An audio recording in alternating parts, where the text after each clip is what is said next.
think that, honestly, I think that what hate started, love will finish. I've seen it. I've seen it already, and I think there's no question that his intent backfired. That's a beautiful thing. I mean, I had one guy we gave some funds to on that first disbursement, and I on our application process it says, to put down emergency contact, and he wrote mom and a phone number, and I thought, well, that's cute. He's so used to calling her mom that he didn't.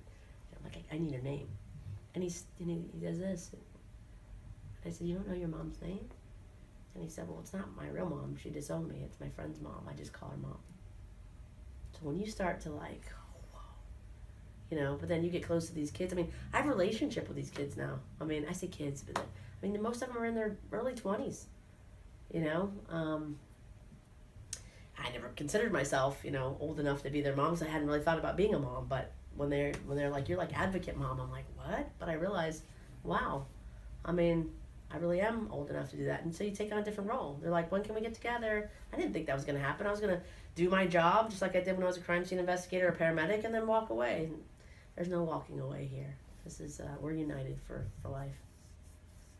So much, again, I think what hate started, love finishes. So I think when you look at that, I mean, it's almost like he got, and we kind of got the better end of this as far as love winning. And those 49 souls who, did not plan on giving their lives for the greater good in some ways, somehow, it just has. It's just that so much more love has come out. When these kinds of people can't either deal with who they are, I was taught it's black or white. There's no gray. You don't sit on the fence. You can't be lukewarm. Christian, you're hot or cold. So when I first, was coming out, I was miserable. Did not want to be gay. Would try anything. Left my high school my senior year, and I was fairly popular and a good athlete, and went to a small Christian school. Gonna get my stuff together. No, I went off to college, and of course, my freshman year, I meet somebody. But the way I was taught, I said, okay, well, I guess I just won't talk to God anymore. Like that was my option because I'm not giving this up. So since I have to be one or the other, what a mistake. What is sad. It was 5 years. It was sad 5 years for me not to be in a relationship with who I view as my creator. So now I just realize, that's just not true. And if I can help somebody else, that's the whole point, is that you just hug somebody and say it's okay. You don't have to choose between this or that. You're actually allowed to have both. I try not to have any animosity. I go by what the Word of God says, to forgive them, to love them as they are, because they are a child of God. And even though it's a sin, I have to leave it in God's hands. That's right. All I needed was to do, even though I get angry at times because they walk up down the street up here and they're noisy at night. But I had to learn to forgive them and just love them as Jesus did. It crushed my heart. It really did, because I may have met some of those people and talked with them and tried to share the love of Jesus. Only the Lord knows. But all I can do is pray for the family and survivors and keep sharing the love of Jesus no matter what. That God still loves them no matter what. He doesn't like to sin, because as in book Deuteronomy says, love thy God with all your heart, mind, and soul, and body. Jesus, God comes first. He created us in His image, and it just because we're born of God, not then we have a choice, and God's given us a choice, and our lifestyle, and whatever it is, that's up to Him, and to acknowledge our Savior Jesus Christ. He died for all sinners.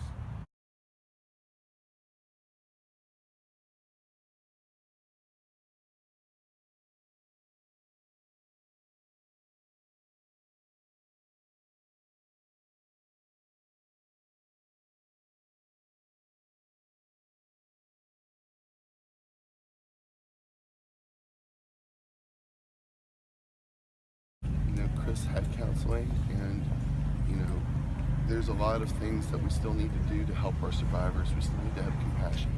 We still need help 6 months later. But Chris was amazing, and he was full of love, and he is the first person to pass away that survived that night, and I'm here to honor him. And I just want everyone to remember him because this was his home. He was not injured. He did an interview afterwards where he detailed it, but he basically escaped. He helped some friends get over the fence in the back. He was in the back, and it was very dramatic because he saw a door open and he saw people coming out and he saw them get shot. And he got his friends down out of the way of the bullets, and then he helped them get over the fence. So he was a hero, and I want people to never forget that he was a hero. And he was he was not there that night, and I am so grateful that he survived that night.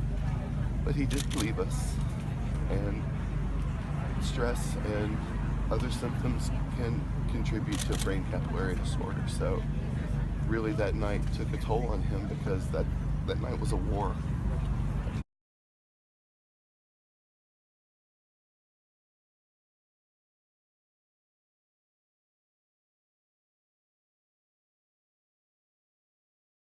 I think that all of us, Christian, Muslim, I think that all communities and all people can just embrace one another. Can just say, even if you don't understand, that you still have a hug, or that you still say, you know, I'm sorry this happened, and I stand with you, and, you know, and you're safe with me. I think that that's important. I think it's important if you're a church to stop preaching hate from the pulpit, because you kind of are setting things up like this. We need to come together no matter what our beliefs, our backgrounds are, and just encourage one another each day, because we all go through trials. We don't understand why things happen, but we have to trust God to get us through the difficult times and be faithful and encourage one another.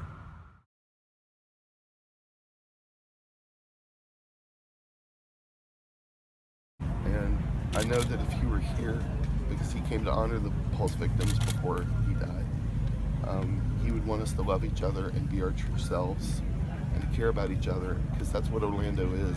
We are showing the world, our city, Orlando, out of all of the United States, is showing the world how to come together and love, and that's what we want. What about the Muslims?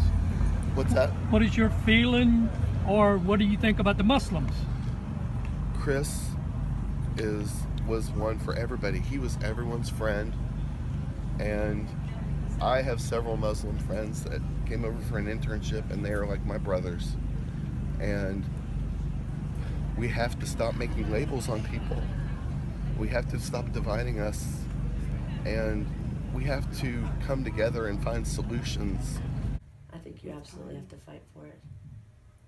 I think that when you stand by and do nothing, that's how it grows. I think you can help stomp it out.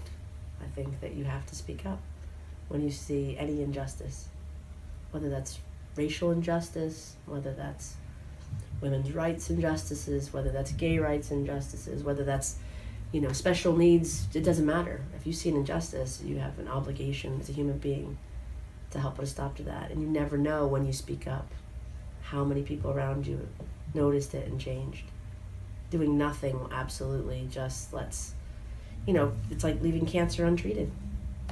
Why would you ever leave cancer untreated to spread? Why would you ever leave hate untreated? So I think we have to treat it with love.